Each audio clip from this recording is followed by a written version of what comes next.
and chase my fears away. To my heart I preach your sovereignty and the power of your name. I stand in awe of you alone. God, let hope arise and faith become the fortress of my heart. I will lift my eyes and see you as the awesome God you are. Believe you as the awesome God you are. You are. Now we learn the verse. Sing it again, church. Let your majesty speak peace to me and chase my fears away. To my heart I preach your sovereignty and the power of your name. I stand in awe of you alone. God, let hope arise and faith become the fortress of my heart. I will lift my eyes and see you as the awesome God you are. Believe you as the awesome God you are. Oh, you are. When I am afraid, we put our trust in Him. Sing about His glory, sing about His light. You're the glory of our brightest days, the comfort of our nights. When the darkest shades are all we see, the everlasting light, the everlasting light. I stand in awe of you alone. Oh God, let hope arise and faith become the fortress of my heart. I will lift my eyes and see you as the awesome God you are. Believe you as the awesome God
glad and exult in you. I'll sing praise to your name, O Most High. The Lord sits enthroned forever. He has established his throne for justice, and he judges the world with his righteousness. The Lord is a stronghold for the oppressed, a stronghold in times of trouble. And those who know your name put their trust in you. For You, O Lord, have not forsaken those who seek you.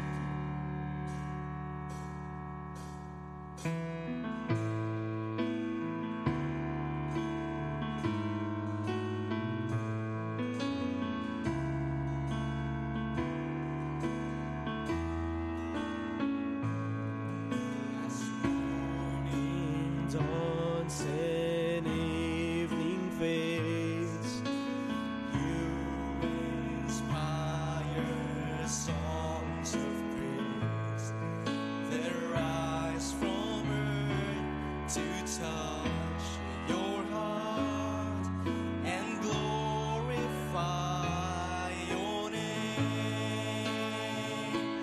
Your name is a strong and mighty tower. Your name is a shelter like no other. Your name, let the nations sing louder, 'cause nothing has the power to save but your name.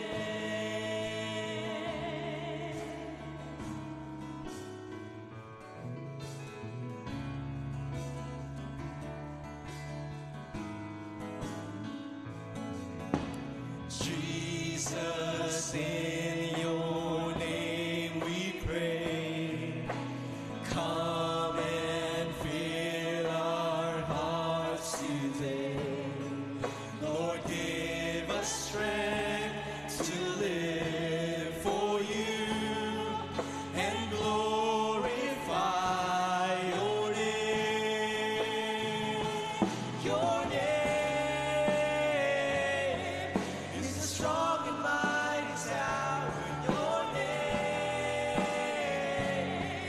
is a shelter like no other. Your name, let the nations sing louder, 'cause nothing has the power to save.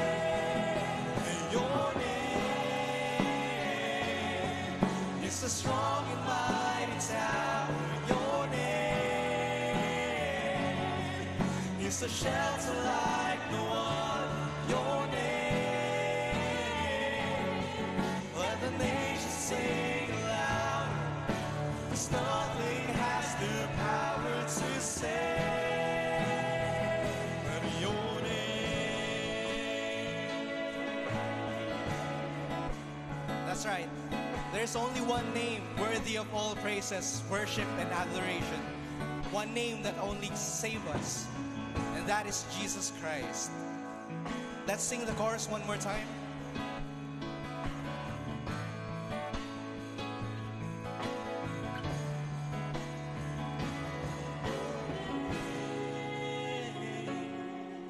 It's a strong and mighty tower. Your name is a shelter like no other. Your name, let the nations sing louder, 'cause nothing has the power to save your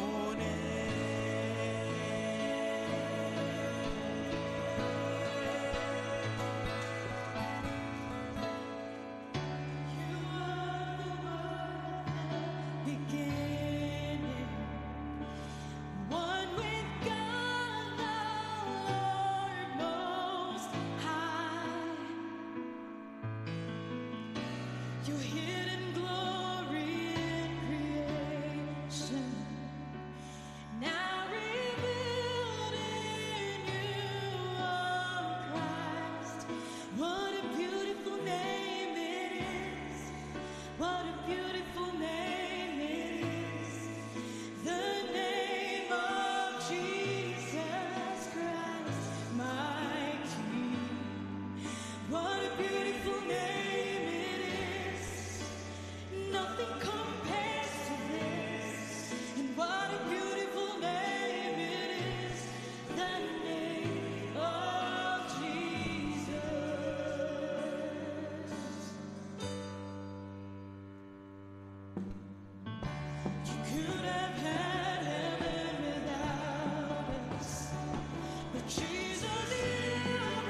the kingdom, and yours is the glory.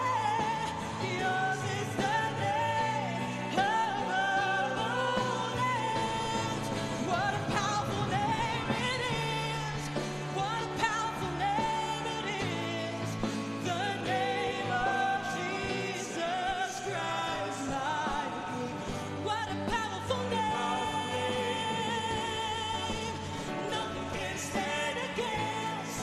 What a powerful name it is. The name of Jesus. What a powerful name it is. The name of Jesus. What a powerful name it is. The name of Jesus. Let's give a clap offering to our God. Amen and amen. Father, what a beautiful, powerful name you are. Indeed, Father, our sin was great, but your love is greater. And that is the reason why we are here. We are here, Father, to worship you, to thank you for all the great things you have done in our lives. Without you, Father, we are nothing. We are sinners, you're holy. And that great love, Father, saved us from our sins. Thank you for your mercy. Thank you for your grace, oh God, that we are here in this place. That we are here in this place to experience your goodness, your faithfulness corporately, oh God. Hindi hadlang ang pag-ulan para purihin ka. Hindi hadlang ang ulan at ang masamang panahon para i-voice out yung pasasalamat namin sa iyo, Panginoon. Dahil alam namin kulang pa to. Sa laki at sa buti ng mga bagay na ginawa mo sa amin. Father, we commit to you this day. We just want to learn from you. We want to serve you.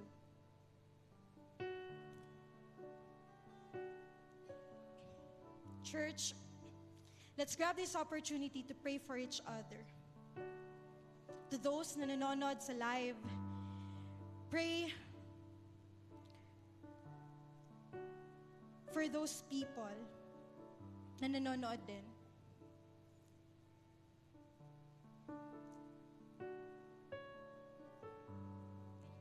May we also pray for ourselves as we prepare to learn from His Word.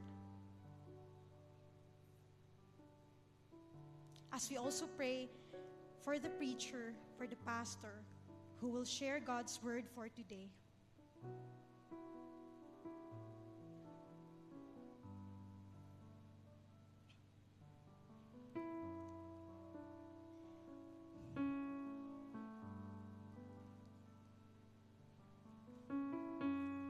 Thank you, Father, for your greatness. Once again, we'd just like to thank you because we can do this without restrictions. Unlike other countries na kailangan pang magtago para i-worship ka. We would just like to thank you for this opportunity to roar in praise, just like what the heavens are doing right now. Thank you, Father, and we once again praise your beautiful, wonderful, and glorious name. In Christ's name we pray. Everybody say, Amen. May we all please be seated.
louder naman.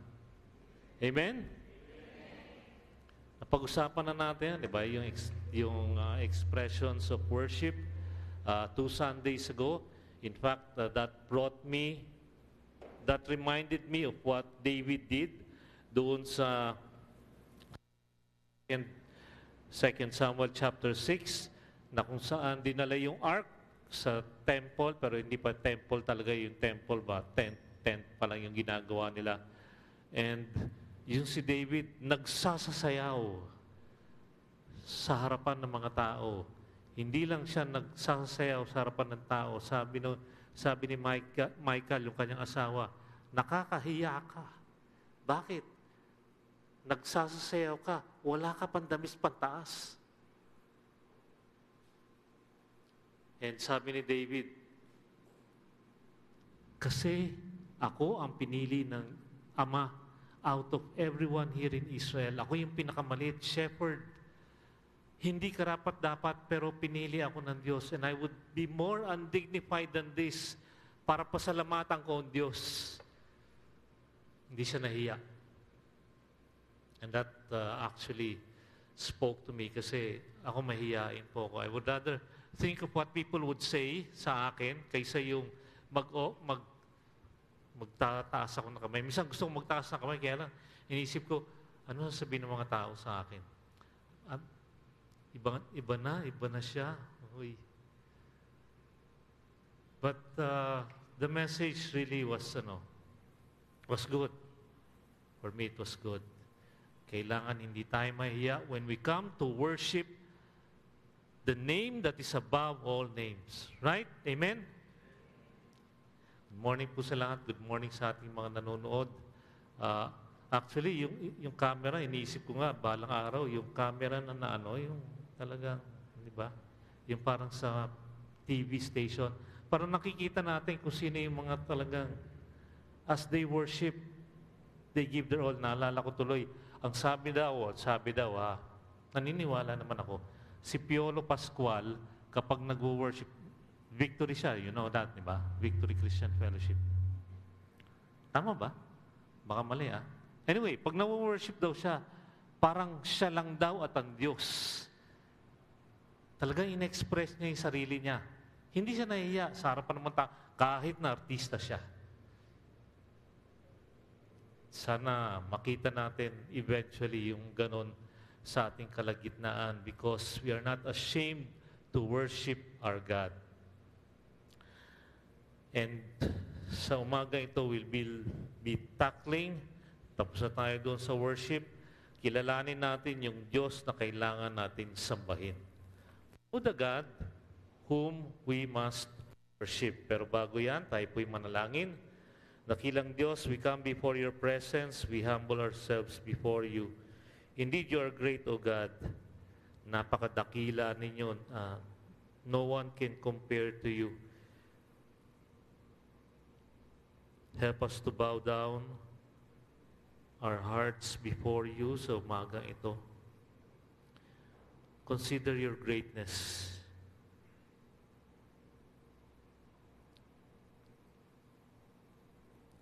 Nawa, O Diyos, kayo yung talagang bigyan namin ng kapurihan.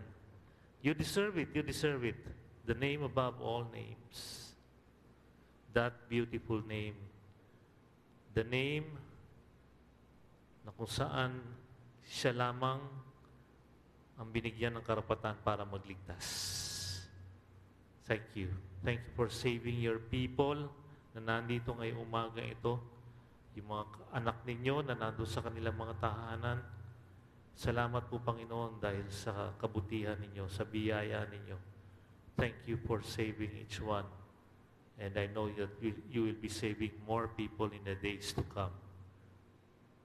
In Christ's name we pray.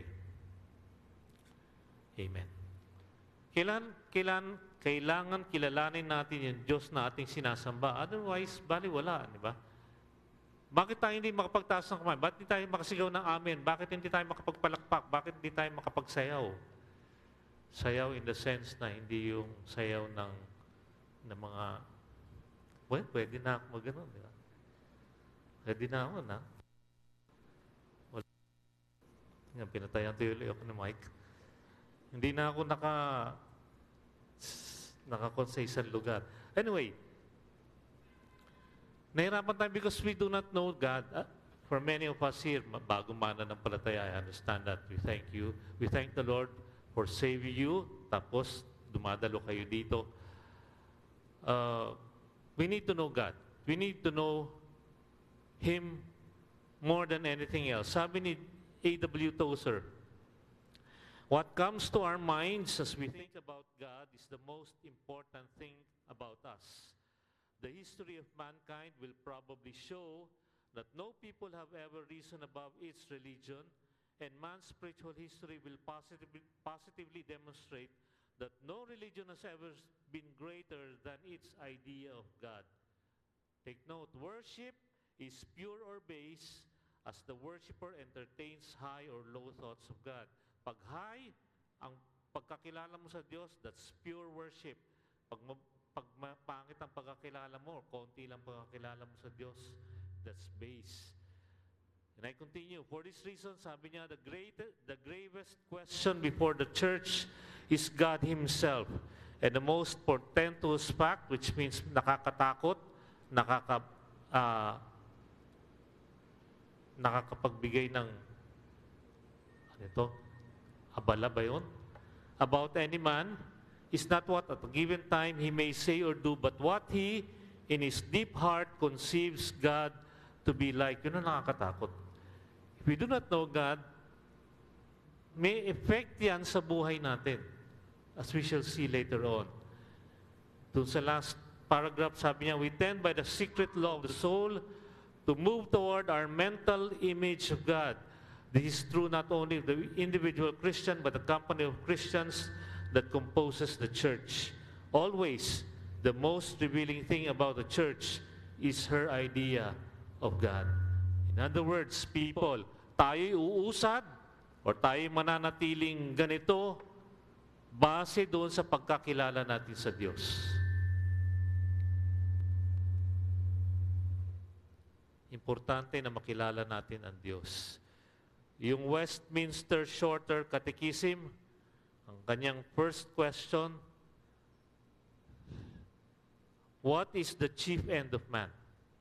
At ang answer doon is, chief end of man is to glorify God and enjoy Him forever. Glorify God and enjoy Him forever. That's worship. Kaya lang, take note, the experience of glorifying and enjoying God would come about in proportion to our knowledge of Him. Hindi natin talaga ma-enjoy ang Diyos kung kakapiranggot ang ating pagkakilala sa Diyos. And we do not make any effort to know Him in our lives more and more. How can we love God if we do not know Him? Giving glory to God is tied with the knowledge of God. In other words, worship is tied with the knowledge of God. Sabi ni Nathan Stone, the knowledge of God is more essential for the Christian and indeed for all the world than the knowledge of anything else. Yes, of all things together. If that is true, then we should give more time into studying who God is. Hindi lamang pag Sunday, but even sa araw-araw nating kung saan tayo. Sa bahay, sa opisina, sa eskwelahan, sa komunidad, wherever. We need to know who God is. If we know God, everything falls into place. Do you believe that? Naniniwala ba kayo? Kapag kilala mo ang Diyos, lahat nagiging maayos sa ilalim. In fact, yung pagkakilala natin ng Diyos, nagbibigay sa atin, whether malaki pagkakilala o maganda yung pagkakilala natin sa Diyos o pangit, nagbibigay sa atin ng nagdedetermine ng ating priorities. And pag mali ang priority natin, definitely, mali na yung ilalim. Mali na yung ilalim. Let's look at some consequences, actually dalawa lang, of not knowing God. Sa Hosea, it is for lack of knowledge that the prophet Hosea tells Israel that they are destroyed. Sabi sa Hosea 4:1-6, Hear the word of the Lord, you children of Israel. For the Lord brings a charge against the inhabitants of the land. Watch, there is no truth or mercy or knowledge of God in the land. Kawawang Israel. Paano nalaman? Verse 2. By swearing and lying, killing and stealing, and committing adultery, they break all restraint with bloodshed upon bloodshed. Maliliit na kasalanan, malalaking kasalanan, nagpapakita na hindi nila kilala ang Diyos. Swearing or lying, napakaliit na kasalanan. Di ba? Sabi ka ng white lie, okay lang. Tama ba? And then towards the big sins, killing, stealing, committing adultery, and then bloodshed upon bloodshed. Therefore the land will mourn, and everyone who dwells there will waste away with the beasts of the field and the birds of the air. Even the fish of the sea will be taken away. Let no man contend or rebuke another, for your people are like those who contend with the priest. Therefore you shall stumble in the day, the prophet also shall stumble with you in the night, and I will destroy your mother. Verse 6, my people are destroyed. For what? Lack of knowledge of God. Because you have rejected knowledge, I also will reject you from being priest for me. Because you have forgotten the law of your God, I also will forget your children. Nasira ang Israel because they lack the knowledge of God. Hindi nila kinilala ang Diyos na eh. Dapat kinilala nila ng gusto eh. And it showed in their lives, hindi lang individually but also as a nation. Number 2, it is from the lack of knowledge of God that many are without spiritual power or life. Sa Numbers 13, 27 hanggang 33. And it says, then they told him and said, we went to the land where you sent us. It truly, take note of the word truly, yung mga spies ito, 12 sila, nagpadala ang si Moses na spies sa Canaan, and the 12 spies came back, and notice, sila mismo nagsabi, truly flows with milk and honey in this its fruit. Ano ibig sabihin? Sino mo nagsabi, this Canaan is a land flowing with milk and honey? Sino nagsabi nun? Hindi si Moses. Who said it? It's God. God said, yung land na bibigay ko sa inyo ay yung land flowing with milk and honey. Sinabi nila, it truly flows. Anong gusto nila sabihin? Ako'y nauutal na, pasensya na. Anong gusto nila sabihin?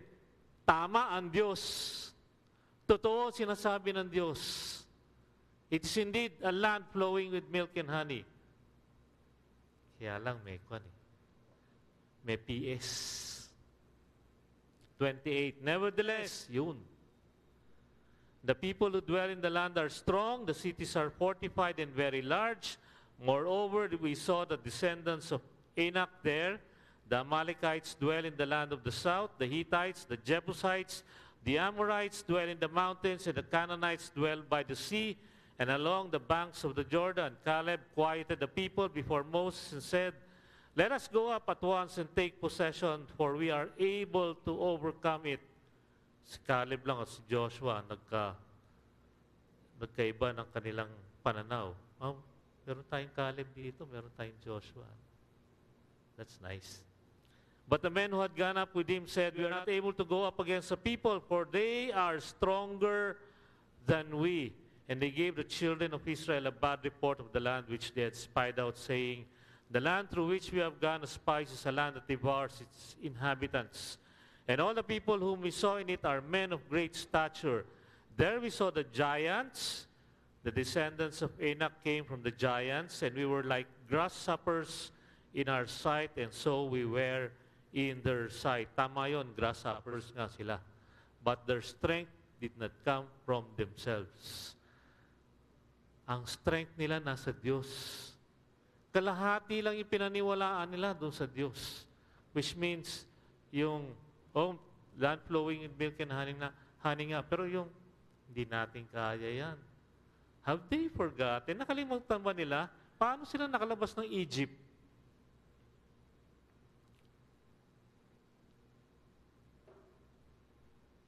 Paano sila nakatawid papunta doon sa kabilang dako may dagat sa kanilang harapan, which is the Red Sea?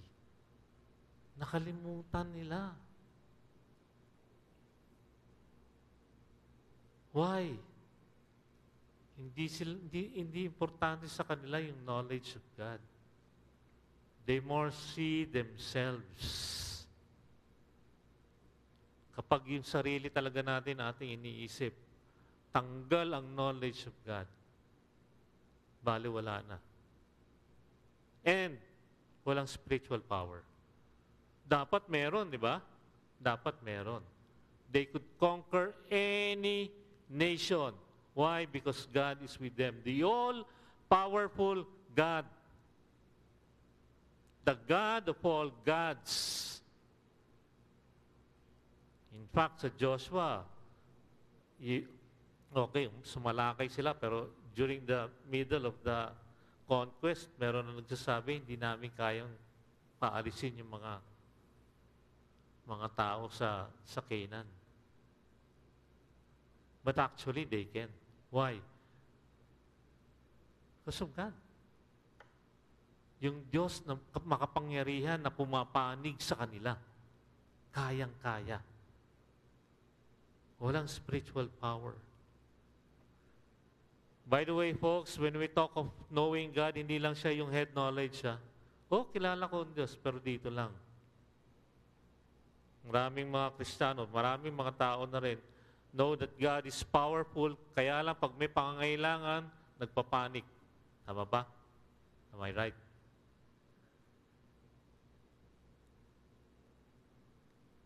It's not head knowledge of God. It's knowledge that transforms into a changed life. At nakikita ng mga tao yung pagbabago ng buhay na yun. Why? Kasi alam nila kung sino ang Diyos mo. Buhay na Diyos. Tingnan natin itong mga kaisipan ni J.I. Packer. Sabi niya, I will give you 3. Sabi niya, he who often thinks of God will have a larger mind than a man who simply plods around the narrow globe. Tama ba?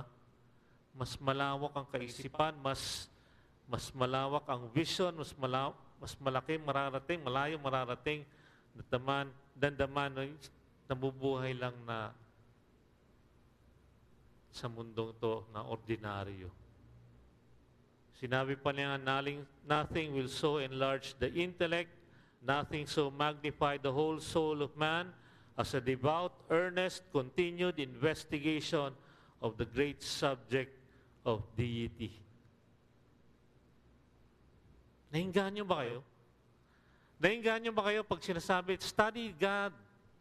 Kilalanin natin ang Diyos. O sinasabi natin, yoko, boring.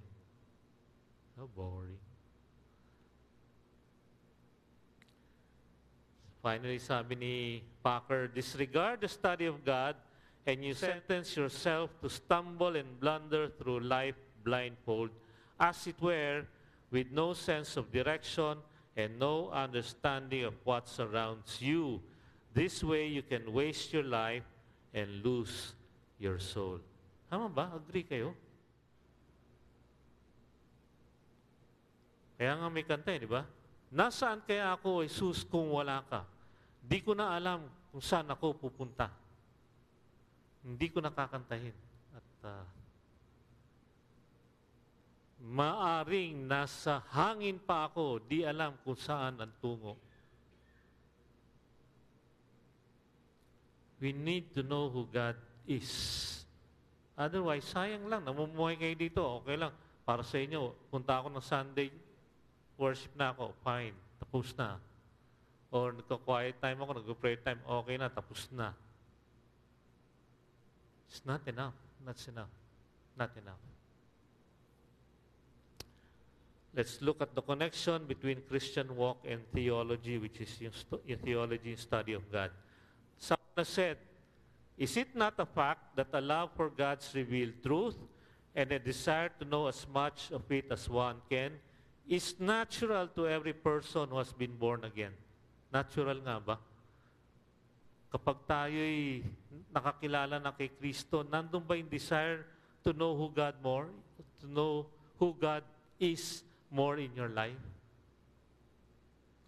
Does not every child of God long with the psalmist to know as much about his heavenly Father as he can learn?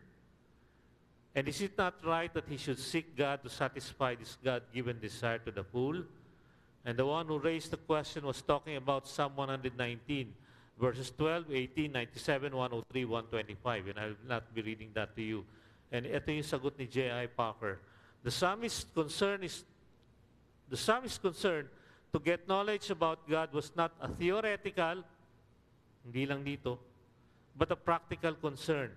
His supreme desire was to know and enjoy God Himself, and he valued knowledge about God simply as a means to this end. He wanted to understand God's truth in order that his heart might respond to it and his life be conformed to it.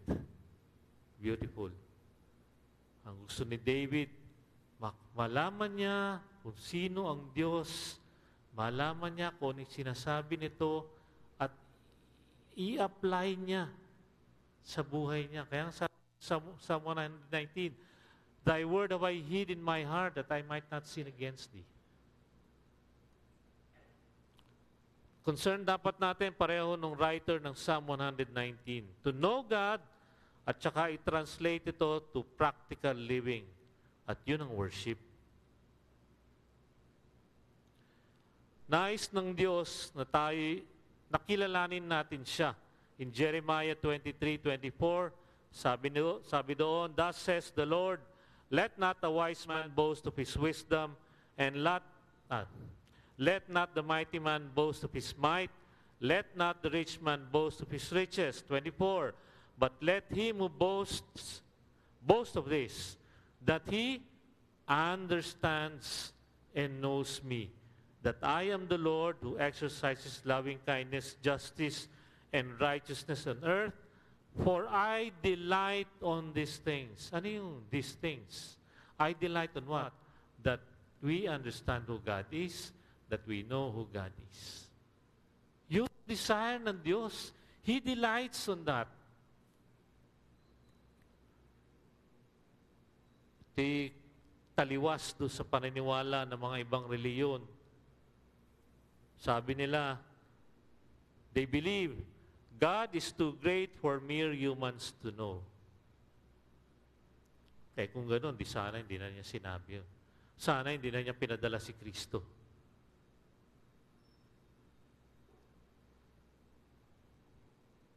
God wants us to know Him. And take note, folks, John 17:3. This is eternal life, that they may know Thee, the only true God, and Jesus Christ, whom Thou hast sent. Eternal life is tied to knowing God. Tingnan natin ilang effects of knowing God. Genesis 12. Ito tinignan natin last week. Genesis 12, mula 1 to 5. 1 to 5. Now it came about after these things that God tested Abraham and said to him, Abraham, he said, here I am. He said, take now your son, your only son whom you love, Isaac, and go to the land of Moriah and offer him there as a burnt offering on one of the mountains of which I will tell you. So Abraham rose early in the morning and saddled his donkey and took 2 of his young men with him and Isaac his son, and he split wood for the burnt offering and arose and went to the place of which God had told him. On the third day, Abraham raised his eyes and saw the place from a distance. Abraham said to his young men, stay here with the donkey, and I and the lad will go over there. Pansinin niyo, sinabi niya, and we will worship and return to you. We will worship and come back to you. Sino yung we? Abraham and Isaac. Bakit ganun ka-positive? Ba't ganun ka-positive yung response o sinabi ni Abraham sa kanyang mga alipin? Hebrews 11:17-19. By faith, Abraham, when he was tested, offered up Isaac, and he who had received the promises was offering up his only begotten son. It was he to whom it was called, in Isaac, descendants shall be called. He considered that God is able to raise people even from the dead, from which also he received him back as a type. Folks, bakit ganun kasigurado si Abraham? Sinabi niya sa mga alipin niya, pupunta kami sa bundok na yon, babalik kami, ako at saka yung aking anak, sa inyo. Ba't siya ganun ka-confident? Alam niya kung sino yung nangako. God promised to Abraham, in Isaac, your descendants shall be called. Pag pinatay ng Diyos si Isaac, sino ang talo? Si Abraham o ang Diyos?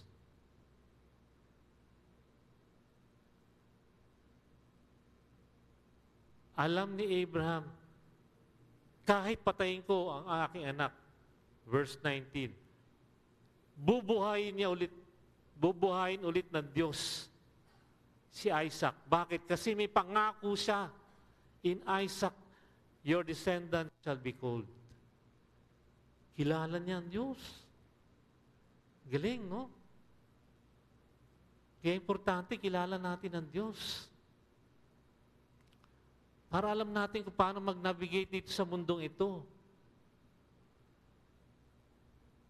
Yung word considered doon sa verse 19 means to calculate on the basis of firm evidence. Alam ni Abraham, bubuhayin ng Diyos ang aking anak. Bakit? Ebidensya ng anak. Sino bang asawa niya? Si Sarah. Ilang taon? 90 years old. Hindi na pwedeng mga anak yun. Pero, tama ba? 90 o 100 si Abraham nung nanganak. Tama ba? Di ba? Hindi na ito. Basta past childbearing na si Sarah. Pero nanganak siya. At past childbearing age. Imposible na. Pero it happened. Kaya ganun ka-confident si Abraham. The basis of firm evidence. Hindi niya kinalimutan yun. Hindi niya kinalimutan kung ano yung ginawa ng Diyos.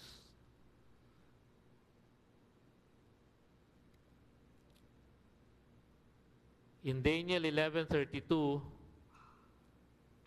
basahin ko na lang yung verse 32. Bigyan ko kayo ng idea about the context.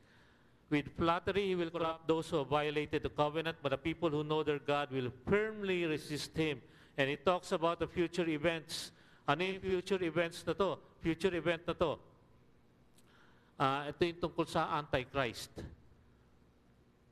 Yung Antichrist, mamumuno sa atin balang araw, sa mundo balang araw, and yung mga possibly mga Hudyo ay lilinlangin niya. At magpapalinlang naman yung ibang mga Hudyo. But the other half of verse 32 says, the people who know their God will firmly resist him. The people who know their God, hindi nila tatanggapin yung pamumuno ni Antichrist. Regardless kung parusahan sila. Regardless kung kapalit noon ay buhay nila. Why? Because they know their God. Importante, nakilala natin ang Diyos. Sa darating na buwan, Marso, we'll study siguro, March ba? Hanggang April, ewan ko. Bahala na. Pero starting March, we'll study the names of God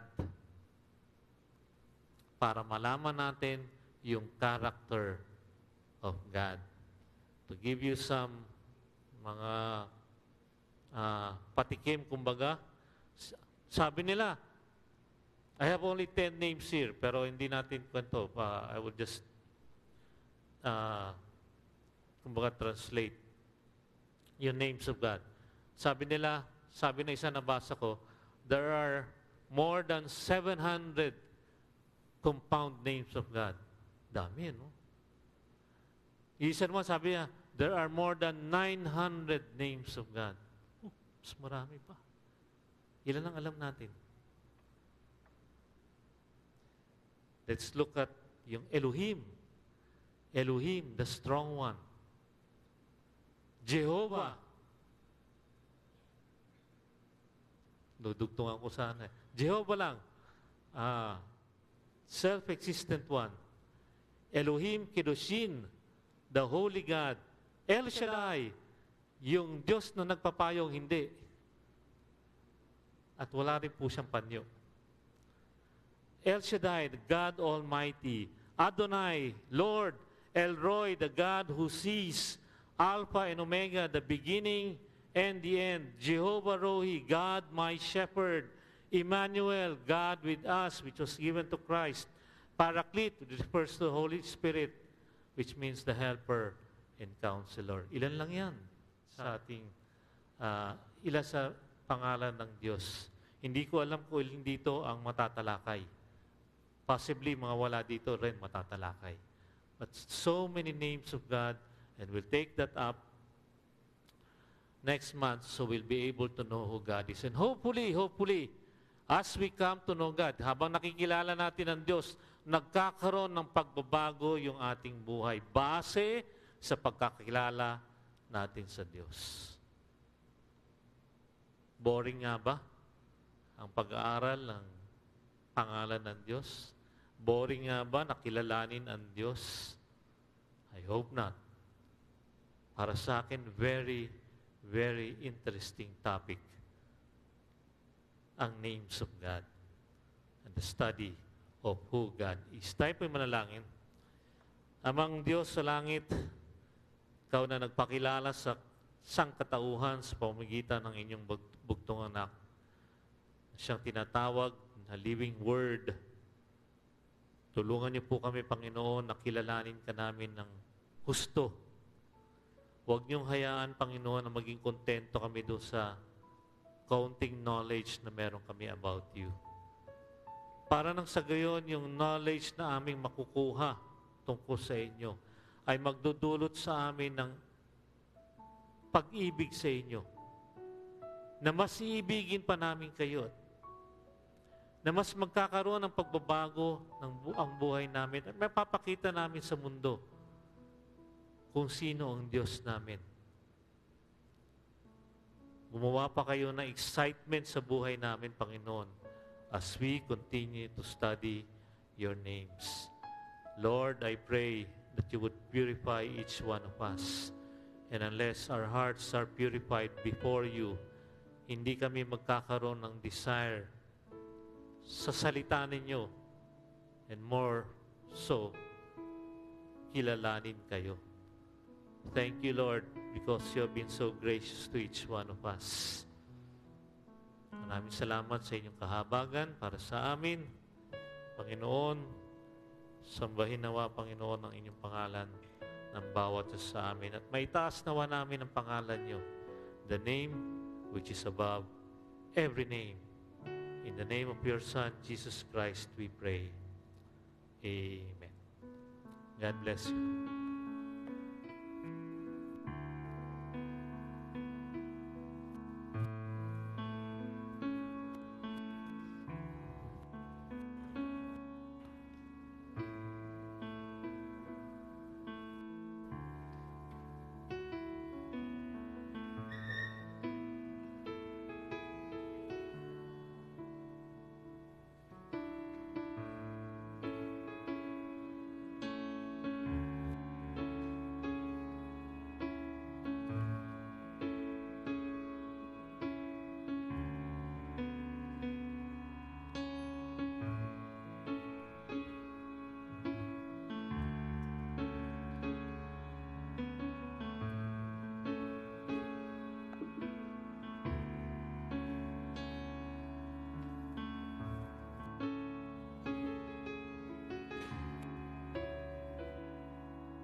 request everyone to stand.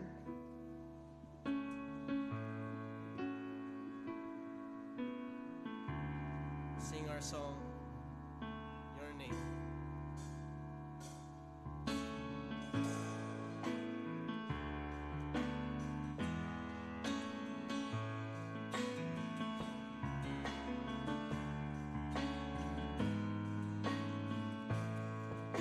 As morning dawns and evening fades, you inspire songs of praise that rise from earth to touch your heart and glorify your name. Your name is a strong and mighty tower. Your name is a shelter like no other. Your name, let the nations sing it louder. 'Cause nothing has the power to save but your name.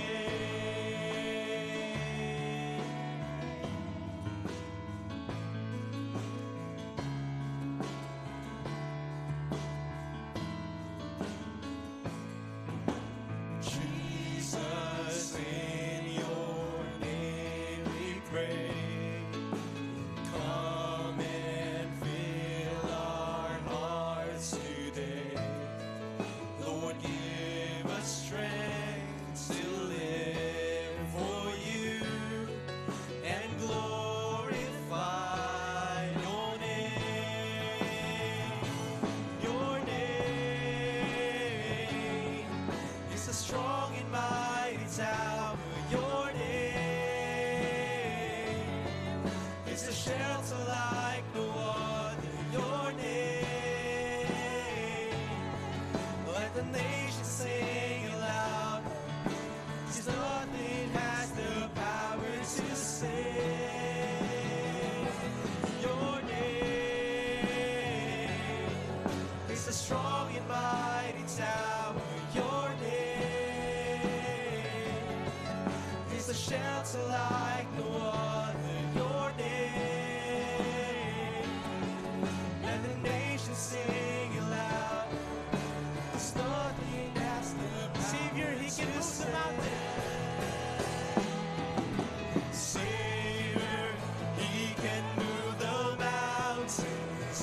My God is mighty to save. He is mighty to save. Forever, the author of salvation. He rose and conquered the grave. Jesus conquered the grave. Savior, He can move the mountains. My God is mighty to save. He is mighty to save. Forever, the author of salvation. He rose and conquered the grave. Jesus conquered the grave. Shine your light and let the whole world see. We're singing for the glory of the risen King. Jesus, shine your light and let the whole world see. We're singing for the glory of the risen King. He's a strong and mighty tower. Your name is a shelter like no other. Your name, let the nations sing it loud. 'Cause nothing has the power to save. Your name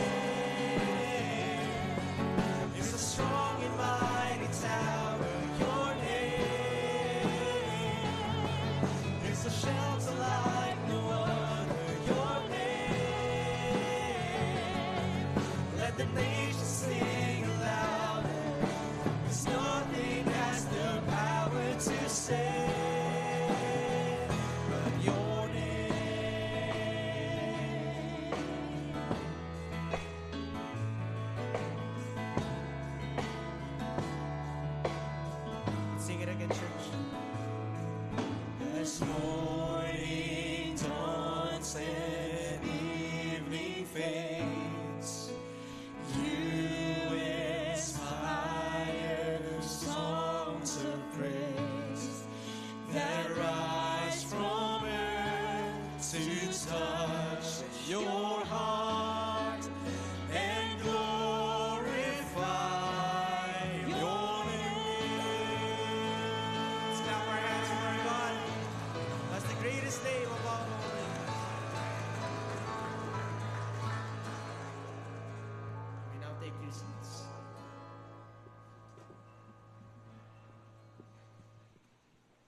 Good morning po sa lahat.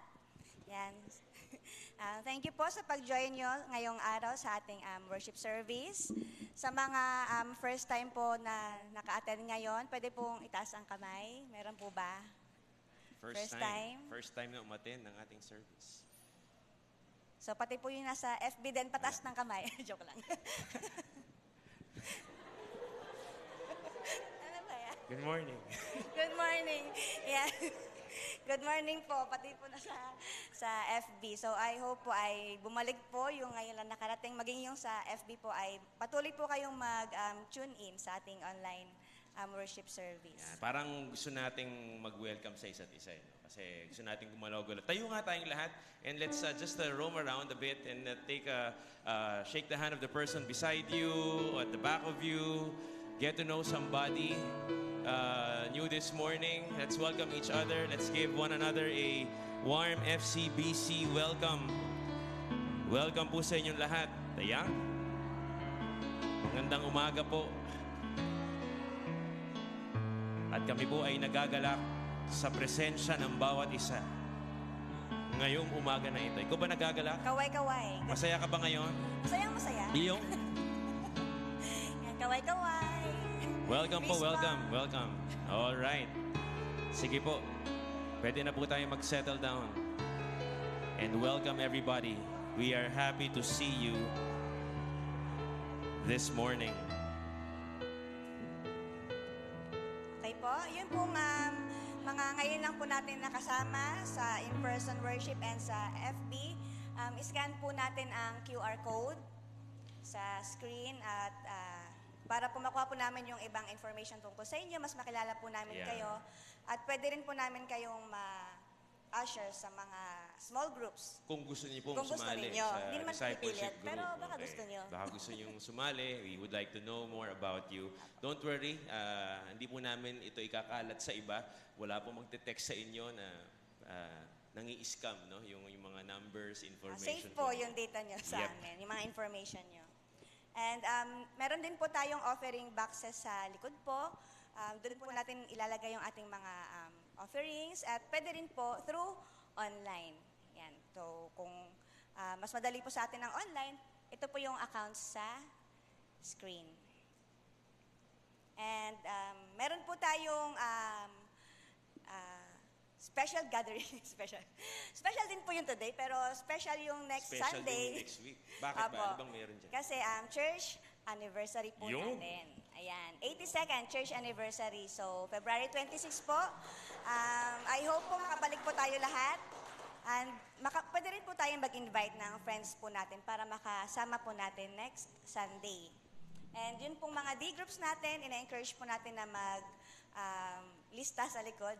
Meron po dyan sign-up sheet kung gusto po ninyong magdala ng food para sa lunch. And ayun, welcome na welcome pa rin pong makahabol today.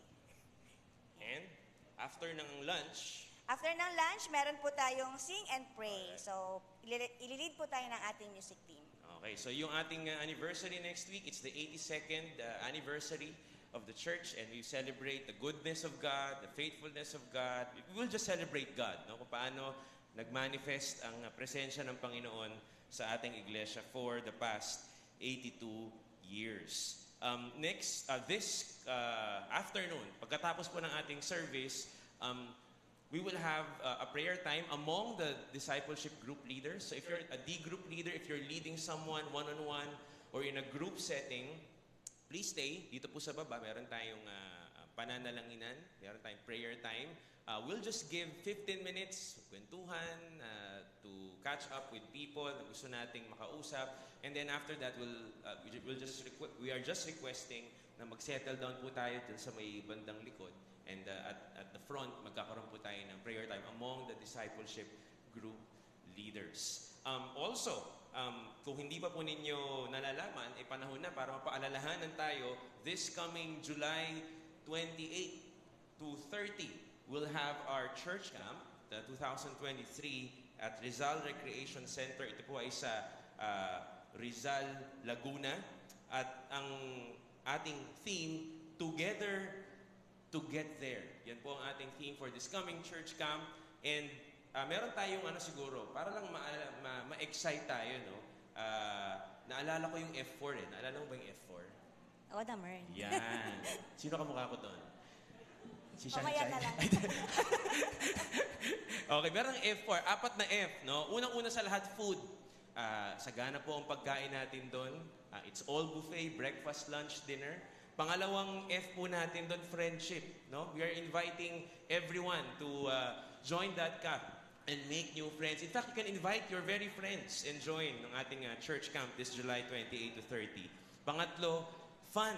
No? Masaya ang ating church camp. It's all around fun. No? All aspects, physical, emotional, social. At ito yung panghuling F, fellowship with God and with one another. So itong 4 na F na to, I think these are sufficient reasons for us to be encouraged and be excited about the upcoming church camp. Excited na ba kayo? All right. I hope to see everyone, even your friends, mga kahit hindi pa sila nakakasama natin sa service, sa worship service, invite them to join our church camp. Pero meron isa pang F na kailangan natin. Ano yun? Funds, no? 3,500 pesos po ang ating registration fee.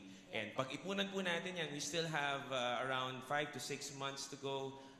And later on, i-announce po namin yung method ng registration at kung kanino po natin ito-turn over yung ating funds para sa nalalapit na church camp. So sulit na sulit, no? Sa halagang 3,500, you will have all these things, and I believe that it is something that God will use for you to be closer to Him. Last but not the least, this coming Thursday, we have our prayer fellowship. Online lang po natin to ginagawa. Dinidistribute po namin ang Zoom link through the discipleship groups and through our Facebook page. So join us, no? And let's pray with one another for 1.5 hours sa nalalapit po na Thursday, this coming Thursday. We do this second and fourth Sunday of every month. Thursday of every month. Tama na ba yung sinabi ko? Tama. Okay. So, please join us, no? Sa ating online prayer fellowship. This coming Thursday, meron po tayo yan, February 23. 2023. Alright? So, yun po, yung ating mga announcements. Please keep in touch sa ating Facebook page for some updates regarding our church, mga upcoming events, upcoming activities. Nalalapit po ang ating church anniversary next week. And sabi nga ni Risa kanina, sign-up sheet po natin sa likod because we're going to celebrate together as called out ones, called out from darkness to light. No, yun yung ibig sabihin ng church. And please sign up sa likod ang ating mga nais na dalhin na pagkain para po sa ating church anniversary. Let's all stand and let's hear God's benediction to us this morning before we leave this place. Let's call Kuya Ramon to lead us in this benediction.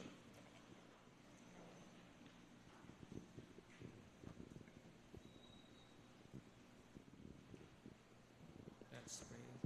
Indeed, Lord God, napakarami pa nga po talagang mga bagay na hindi namin alam patungkol sa inyo, Panginoon.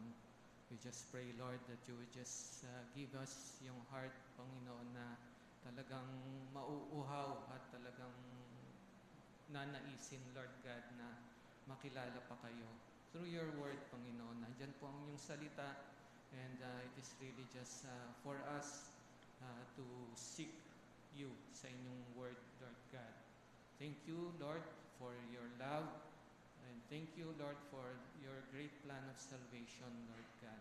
Salamat sa lahat po ng inyong ginawa sa bawat isa na give us yung hearts, Panginoon, patuloy that would be grateful to what you have done and are doing sa aming pong mga buhay. Nandun po, Lord, na talagang makita namin at ma-experience patuloy yung inyong pag-ibig na ito po, Lord, will well out for us yung Panginoon, yung to really know you and know your will, your plans para sa bawat isa, Panginoon, at kami ay kayo rin po ang magbibigay ng enabling grace, Panginoon, para magawa po namin ang mga ito.